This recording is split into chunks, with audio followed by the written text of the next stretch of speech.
সম্মানিত দর্শকবৃন্দু, ঘটনা ছিল নবুয়াতের 10ম বছরে। এই বছরকে বলা হয় আমল হুসাইন অর্থাৎ দুঃখের বছর। কারণ এই বছরে আমাদের প্রিয় নবী হজরত মুহাম্মদ সাল্লাল্লাহু আলাইহি ওয়াসাল্লাম, প্রিয় চাচা হজরত আবু তালিব এবং প্রাণপ্রিয় স্ত্রী হজরত খাদিজা রাদিয়াল্লাহু তাআলা আনহা ইন্তেকাল করেন। এই দুই মহান ব্যক্তি ছিলেন উনার সবচেয়ে বড় আশ্রয় ও সান্ত্বনা। তাদের ইন্তেকালের পর মক্কার কাফেররা হুজুরের ওপর আরও বেশি বেশি জুলুম নির্যাতন শুরু করে। তাই হুজুর সাল্লাল্লাহু আলাইহি সাল্লাম মক্কার আত্মেকার থেকে কিছুটা মুক্তির আশায় সোয়াইল মাসে নবুয়াতের 10ম বছরে তায়েফ যাত্রা করেন। তার ধারণা ছিল হয়তো তায়েফের মানুষরা হেদায়েত গ্রহণ করবে এবং ইসলামের প্রতি সহানুভূতিশীল হবে। তিনি তার আজাদ করা দাস হযরত যায়েদ বিন হারিসা রাদিয়াল্লাহু তাআলা আনহাকে সঙ্গে নিয়ে দাওয়াতের উদ্দেশ্যে তায়েফ যান। তারা তায়েফের শাসক গোষ্ঠীর সাথে সাক্ষাৎ করেন, যারা ছিল তার নানার দিকে আত্মীয়। সে সময় তায়েফের উমর বিন উমাইয়া 3 পুত্র আবদি ইয়া আলিদ মাসুদ এবং হাবিব শাসক ছিলেন। তারা ছিলেন বিন সাকিব গোত্রের মানুষ। রাসূল সাল্লাল্লাহু আলাইহি সাল্লাম এদেরকে ইসলামের দাওয়াত দেন এবং সহযোগিতা কামনা করেন। তিনি সেখান থেকে টানা 10 দিন অবস্থান করেন। তাদেরকে বোঝানোর চেষ্টা করেন, কুফর ও শিরক ত্যাগ করে ঈমান গ্রহণের আহ্বান জানান। কিন্তু তিনজনই অত্যন্ত উদ্ধপূর্ণ এবং আবজানজনক জবাব দেয়। প্রথমজন বলল, আল্লাহ কি তোমার মতো একজন ছাড়া আর কাউকে পাননি নবী বানানোর জন্য? দ্বিতীয়জন বলল, কাবা শরীফের জন্য চেয়ে বড় অপমান আর কি হতে পারে যে তোমার মতো কেউ নবী হওয়ার দাবি করেছে। তৃতীয়জন বলল, আমি তোমার সাথে কথা বলবো না। যদি তুমি সত্যবাদী হও তবে তোমার সাথে কথা বলা ভয় এ আবদ খেলাফ, আর যদি তুমি মিথ্যাবাদী হও তবে তুমি বলার যোগ্য নও।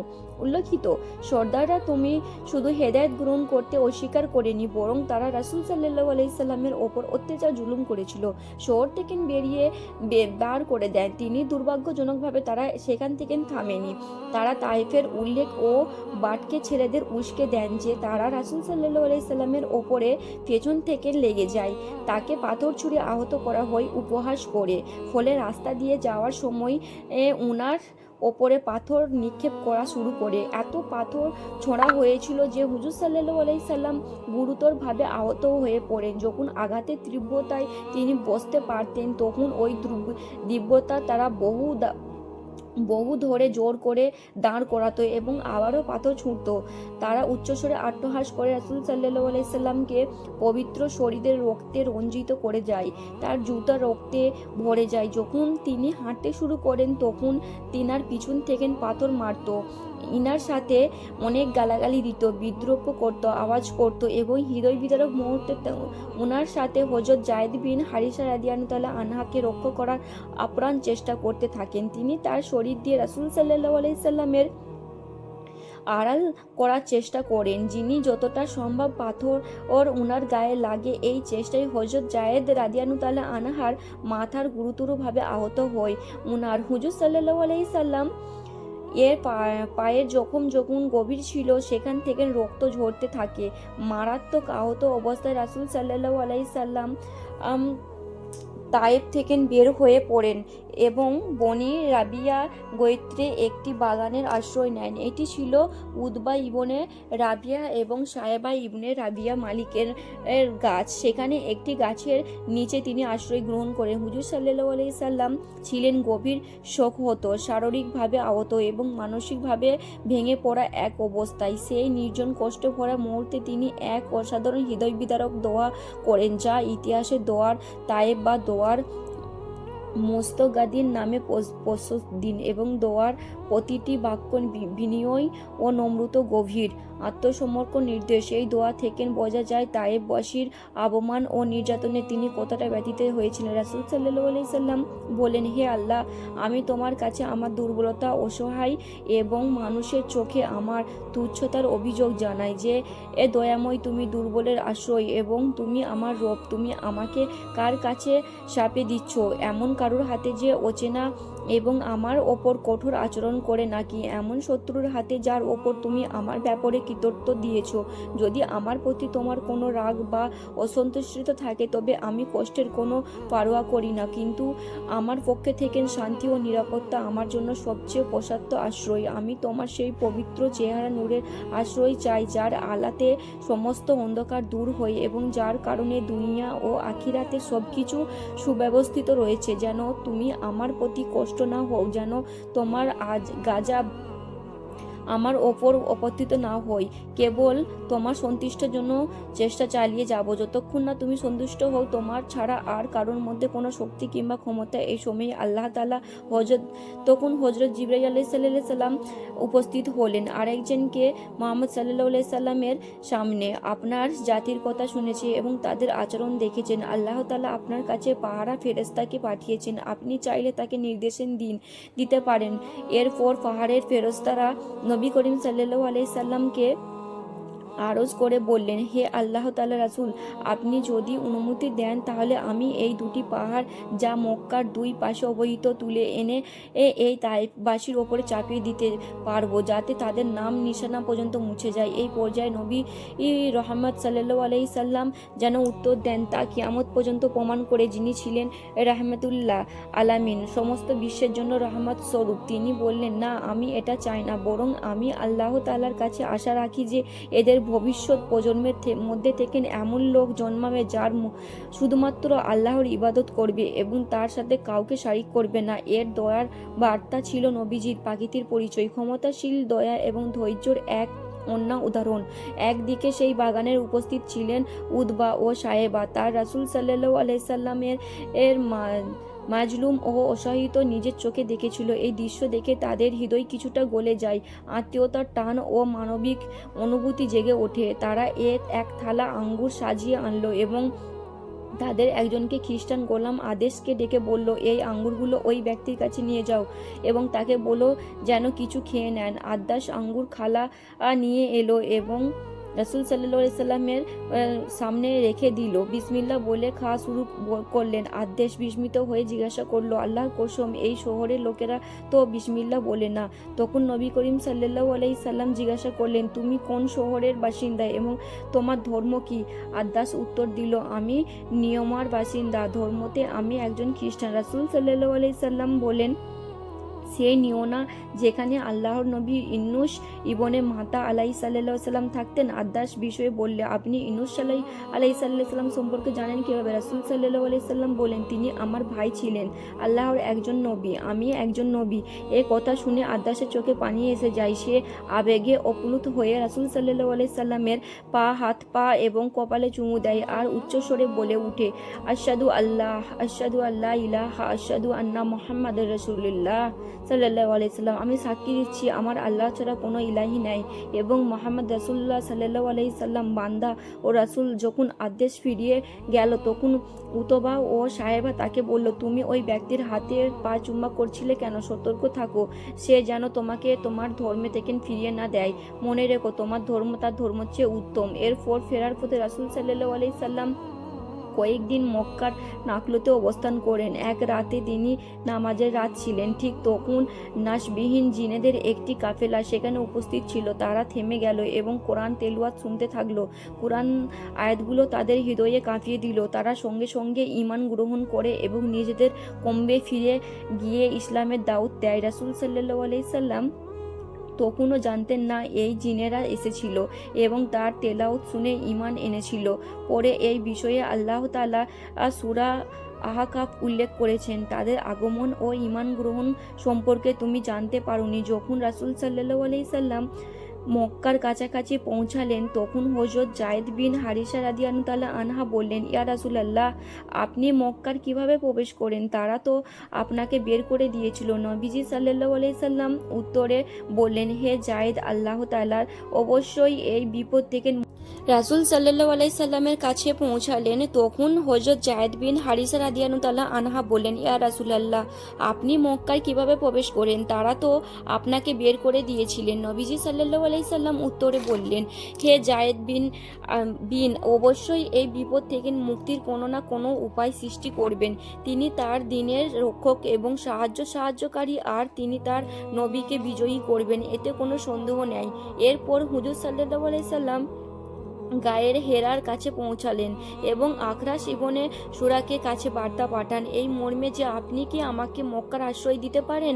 আখরাস দুঃখ প্রকাশ করে বললেন, আমি কুদরাইশের মিত্র, তাই আপনাকে আশ্রয় দিতে পারবো না। এরপর তিনি বার্তা পাঠান সোহাইল ইবনে আমার কাছে, কিন্তু তিনি অনিচ্ছা প্রকাশ করেন এবং আশ্রয় চাই অপরাগিতা জানান। সবশেষে নবীজি সাল্লাল্লাহু আলাইহি সাল্লাম মতিন ইবনে আদির কাছে বার্তা পাঠান। মতিন রহমাতুল্লাহ আনন্দের সাথে তা গ্রহণ করেন। তিনি তার পুত্র ও গোত্রের সদস্যের একমাত্র করেন, সবাইকে আশ্রয় দিয়ে সজ্জিত করেন এবং মক্কার প্রসব দ্বারা তাদের দাঁড় করান। ঘোষণা দেন যে, মক্কার জনগণ শুনে রাখো, আমি মুহাম্মদ সাল্লাল্লাহু আলাইহি সাল্লামকে আশ্রয় দিয়েছি, কেউ যেন তার সঙ্গে কোনো ধরনের হস্তক্ষেপ না করেন। এরপর মোতারিফ নিজে একটি উটের পিঠে সওয়ার করেন। রাসূল সাল্লাল্লাহু আলাইহি সাল্লাম সঙ্গে নিয়ে হারাম শরীফের দিকে অগ্রসর হলেন। রাসূল সাল্লাল্লাহু আলাইহি সাল্লাম হারামের প্রবেশ করলেন, হাজারে আসদকে চুম্বন করলেন, তাওয়াফ করলেন, 2 রাকাত নামাজ আদায় করলেন এবং নিজের ঘরে ফিরে গেলেন। এই পুরো সময় মোতাইব ইবনে আদি এবং তার পুত্র তাকে ঘিরে রাখলেন এবং পূর্ণ নিরাপত্তা প্রদান করলেন। মোতাইন ইবনে আদির এই গ্রহণ ও আশ্রয়দানের ঘটনা রাসূল সাল্লাল্লাহু আলাইহি সাল্লাম কখনো ভুলে যাননি। ইহুদের যুদ্ধ এবং বদরের যুদ্ধের পর আল্লাহ রাব্বুল আলামিন দাউদের মুসলমানরা খুব শক্তিশালী হয়ে গিয়েছিল, আর অন্যদিকে যারা কুফের মুশরিক ছিল তারা দুর্বল হয়ে শুরু করেছিল, আর সেই জন্য তারা চাইতো যে কোনো প্রকারে মুসলমানদের অস্তিত্বকে একবারে সমাপ্ত করে দেওয়া যায় কিনা। তারা আল আউট প্ল্যান করেছিল, মনে সমস্ত শক্তি দিয়ে এমন একটি যুদ্ধ করতে হবে যেন মুসলমানদেরকে একমানে নির্মূল করে দেয়া যায়।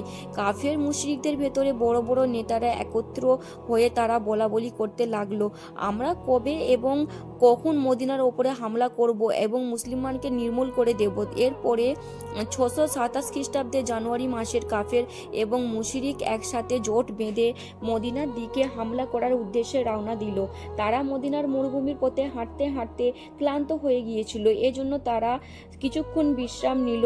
এই খবর যখন হযরত মুহাম্মদ সাল্লাল্লাহু আলাইহি সাল্লামের কাছে পৌঁছালো, তখন রাসূল সাল্লাল্লাহু আলাইহি সাল্লাম তার সমস্ত সাহাবাদের কেরায় ডেকে পাঠালেন এবং নবীজির উচ্চস্বরে বলতে লাগলো, একদিকে আরবের সমস্ত মুশরিক জোটবদ্ধ হয়ে আছে, আর অন্যদিকে আমরা সামান্য কয়েকজন মুসলিম। হে আমার সাহাবীরা, এখন থেকে আল্লাহ রাব্বুল আলামিনের পক্ষ থেকে সিদ্ধান্ত আসবে, যে হোক আর বাতিলের মধ্যে কোনোটি সত্য। যখন সমস্ত সাহাবাদের কেরামত ভাবতে লাগলো, এত বড় কাফের মুশরিকদের সঙ্গে আমরা কিভাবে লড়াই করব, তখন সালমান ফার্সি রাদিয়াল্লাহু তাআলা আনহা বললেন, ইয়া রাসূলুল্লাহ, আমাদের মদিনায় তো 3 দিক থেকে পাহারা দেওয়া বিশিষ্ট, আর যাওয়ার আসার জন্য শুধুমাত্র একটা রাস্তা খোলা আছে। যদি আমরা ওই রাস্তাটিকে বড় গর্ত করে দিই বা খাল খনন করে দিই, তাহলে কোনো কাফেররা খোলাখুলি মদিনার হামলা করতে পারবে না। হযরত সালমান ফার্সি রাদিয়াল্লাহু তাআলা আনহার কথা শুনে নবীজি সাল্লাল্লাহু আলাইহি সাল্লাম তখন বলে উঠলেন, হে আমার সাহাবীগণ, তোমরা সকলেই যাও, যার মতো করে কাজে লাগাও এবং উনার ওপরে বড় একটি খাল খনন করে দাও, যাতে কাফেররা মুশরিক সরাসরি মদিনায় হামলা করতে না পারে। এরপরে আল্লাহ রাব্বুল আলামিন দাউতে সমস্ত সাহাবাদের কেরা মিলে শেষ পর্যন্ত মদিনাকে হেফাজত করার জন্য 4.5 কিলোমিটার লম্বা ও 4 মিটার গভীর একটি খাল খনন করলো। খন্দকের যুদ্ধে কাফেররা মুশরিকের মুসলমানদের বিপক্ষে আবু সুফাইন ও তৎকালীন বিশ্বের সবচেয়ে বড় বীর ওমর বিন মারওয়ানকে নিয়ে এসেছিলেন। আরবের বড় বড় পালোয়ানের পর্যন্ত ওমর বিন মারহাবাকে দেখে ভয় পেত, আর এসব পালোয়ানের সহ তারা মদিনার কাছে এসে দেখলো মদিনার প্রবেশ একটি বড় খাল খনন করা হয়েছে, যা দেখে তারা ভীষণ অবাক হলো। এবং ওমর বিন মারহাবা বলল, এত বড় খন্দক এত সামান্য কয়েকজন মানুষ কেমন করে খুলেছে? এবার আমরা মদিনার ওপরে কিভাবে বা আক্রমণ করব? এরপরে তারা 6 সপ্তাহ পর্যন্ত মদিনার বাইরে এসে অপেক্ষা করতে থাকলো সুযোগের জন্য। এরপরে ওমর বিন মারহাবা বলল, এটা আমাদেরকে অপমান করার জন্য করা হয়েছে, আর আমি এইখানে খালের পাড়ে বসে মদিনাবাসীর জন্য অপেক্ষা করতে পারবো না। আমি এখন খাল টপকিয়ে মদিনা ঢুকছি। তোমরা যদি আমার সঙ্গে কেউ যেতে চাও তাহলে আসতে পারো, আর যদি না যেতে চাও তাহলে তোমরা ওইখান থেকে যাও। আমি দেখছি কিভাবে মদিনাবাসীকে আমার হাত থেকে বেঁচিয়ে যায়। যে মদিনার প্রবেশ করলে খাল টপকে তারপর জোরে জোরে চিৎকার করে তখন বলতে লাগলো, হে মুসলমান মিথ্যাবাদী কাপুরুষ, যদি কারুর ক্ষমতা থাকে তাহলে বের হয়ে আসো, আমার সঙ্গে মোকাবেলা করতে থাকো, অথবা আমার হাতে হত্যা হয়ে যাও।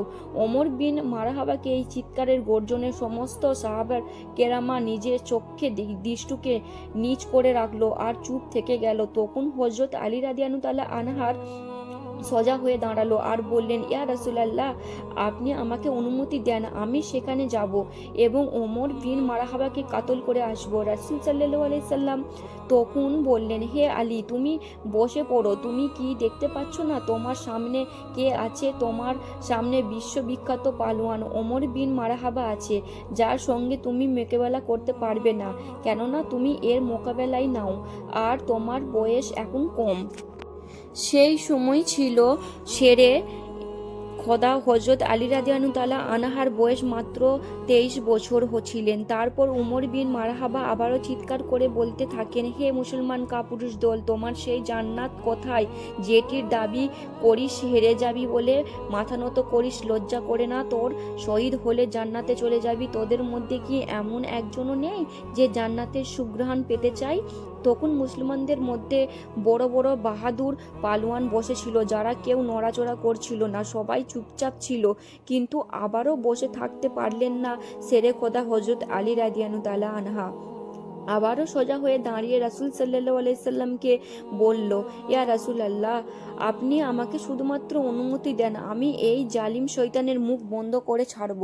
তখন রাসূল সাল্লাল্লাহু আলাইহি সাল্লাম বললেন, হে আলী, তুমি বসে যাও, তুমি কি দেখতে পাচ্ছ না তোমার সামনে ওমর আসছে?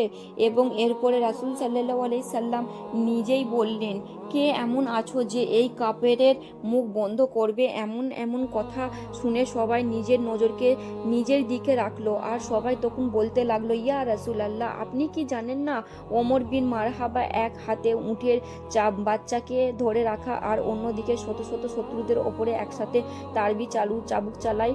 এই শয়তানের সাথে কে লড়াই করতে পারবে? এর মধ্যে হযরত আলী রাদিয়াল্লাহু তাআলা আনহা গির্ভে তৃতীয়বারের মতো দাঁড়িয়ে গেলেন। আবারও বলতে লাগলো, হে আমার আকা, আপনি শুধুমাত্র আমাকে অনুমতি দেন, আমি এই কাফেরের মুখ চিরতরে বন্ধ করে দেব। তৃতীয়বার বলার পর হযরতে আলী রাদিয়াল্লাহু তাআলা আনহা রাসূল সাল্লাল্লাহু আলাইহি সাল্লাম যাওয়ার অনুমতি দিলেন এবং হযরতে আলী রাদিয়াল্লাহু তাআলা আনহাকে বললেন, হে আলী, তুমি যেন এটা শুনতে না পারি যে আমার আলী পরাজিত হয়ে আসছে, আমি যেন এটা শুনি যে আমার আলী বিজয়ে বেশ এসেছে। এরপরে রাসূল সাল্লাল্লাহু আলাইহি সাল্লাম তাকে যাওয়ার অনুমতি দিলেন। অনুমতি পাওয়ার সঙ্গে সঙ্গে হযরতে আলী রাদিয়াল্লাহু তাআলা আনহা এক হাতে ঢাল অন্য হাতে তারাবি নিয়ে ওমর বিন মারহাবার কাছে পৌঁছে গেল। ওমর বিন মারহাবাকে সমস্ত শরীরে লোহার দ্বারা ঢেকেছিল, অর্থাৎ তার কাপড় ছিল লোহার তারকিত, এমনকি তার মাথা টুপিটাও ছিল লোহা দ্বারা তারকিটি। ওমর বিন মারহাবা হযরতে আলী রাদিয়াল্লাহু তাআলা আনহাকে দেখে বললে, তুমি আবার কে? হে যুবক, তুমি কেন এখানে মরতে এসেছো? এটা শুনে হযরত রাদিয়াল্লাহু তাআলা আনহা বলতে লাগলেন, আমি কারবার হায়দার, আমার মা আমার নাম রেখেছে কারবারে হায়দার। আপনাকে জানিয়ে রাখতে চাই, হায়দারের খুব শক্তিশালী দক্ষ একটি সিংহকে হয়ে থাকে, আর কারবার বলা থাকে ফিরে ফিরে আক্রমণশীলকে। আর একজনে হযরত আলী রাদিয়াল্লাহু তাআলা আনহার উপাধি ছিল কারবারের হাদায়াত, অর্থাৎ ফিরে ফিরে আক্রমণকারী সিংহ ওপর বিন মারহাবা। আবারও বলতে লাগলো, তুই যেমনভাবে এসেছিস বাচ্চা সেইভাবে ফিরে যা, কেননা আমি বাচ্চাদেরকে মারতে চাই না। হযরত আলী রাদিয়াল্লাহু তাআলা আনহা তখন বললেন, কিন্তু কিন্তু আমি তো তাকে মারতে এসেছি। এমন কথা শুনে ওমর বিন মারহাবা খুবই রাগান্বিত হয়ে গেল, আর সেজন্য এগিয়ে এসে হজরত রাদিয়াল্লাহু তাআলা আনহার ওপরে হামলা করে হজরত আলী রাদিয়াল্লাহু তাআলা আনহার ঢালের ওপরে এত জোরে আঘাত করলো যে তার ঢাল দুই টুকরো হয়ে তার বীজ কিছুটা আঘাত হজরত আলী রাদিয়াল্লাহু তাআলা আনহার ঘাড় মোবারক ক্ষতি বিক্ষত করে দিল। কিন্তু এবার হজরত আলী রাদিয়াল্লাহু তাআলা হায়দারের হলেন, অর্থাৎ ফিরে ফিরে হামলা করতে লাগলো। তিনি ঘুরে দাঁড়িয়ে উমর বিন মারহাবাকের ওপরে এত জোরে হামলা করলো যে উমর বিন মারহাবার ঢাল টুকরো হয়ে তার পাশাপাশি থেকে নিচ পর্যন্ত ওমর শরীর দুই খণ্ড হয়ে গেল। বলা হয়ে থাকে ইতিহাসে এত জোর তার বাড়ি দিয়ে কেউ কাউকে কোনোদিন আঘাত করতে পারেনি, কেননা আলীর এক আঘাতের ওমরের ঢাল দুটুকরো হয়ে তারপর হজরতে আলী রাদিয়াল্লাহু তাআলা আনহার ওপরের লাশের ওপরে দাঁড়িয়ে বলল, তুমি আমার সঙ্গে কেমন করে মোকাবেলা করবি, পাথরের পূজারী, আর আমি রবের মোহাম্মদ গুলাম। পরের দিন রাসূল সাল্লাল্লাহু আলাইহি সাল্লাম সকল সাহাবাদের একরামতে উদ্দেশ্য করে বলল, আমি কাল বিজরের পতাকা একজনের হাতে তুলে দেব। এর পরের দিন রাসূল সাল্লাল্লাহু আলাইহি সাল্লাম সকলের হযরত আলী রাদিয়াল্লাহু তাআলা আনহাকে খুঁজতে বের হলেন। কোথাও হযরত আলী রাদিয়াল্লাহু তাআলা আনহাকে খুঁজে পাওয়া যাচ্ছে না। এরপরে রাসূল সাল্লাল্লাহু আলাইহি সাল্লাম সকল সাহাবাদের কেরামাতে ডেকে বললেন, হযরত আলী রাদিয়াল্লাহু তাআলা আনহা কোথায় আছে, তাকে ডেকে নিয়ে আসো। এরপরে সাহাবাদের কর্মা বলল, ইয়া রাসূলুল্লাহ, চোখে ঝাপসা দেখছেন যে খুব অসুস্থ। এ কথা শুনে মুহাম্মদ সাল্লাল্লাহু আলাইহি সাল্লাম বললেন, আলী রাদিয়াল্লাহু তাআলা আনহাকে তোমার গিয়ে নিয়ে আসো। এরপরে আলী রাদিয়াল্লাহু তাআলাকে নিয়ে আসলেন। এরপরে রাসূল সাল্লাল্লাহু আলাইহি সাল্লাম তার চোখ মুবারক হাত বুলিয়ে দিলেন, সাথে সাথে আলী রাদিয়াল্লাহু তাআলা আনহার পরিপূর্ণ সুস্থ হয়ে গেলেন। তারপর বিজয়ের সেই পতাকা নিয়ে হযরত আলী রাদিয়াল্লাহু তাআলা আনহার সাথে সমস্ত সাহাবাদের কেরামা যেতে লাগলো, এবং সাহাবাদের কেরামা হযরত আলী রাদিয়াল্লাহু তাআলা আনহাকে দেখিয়ে তাদের মনের শক্তি, অন্তরের শক্তি বৃদ্ধি পেয়েছিল।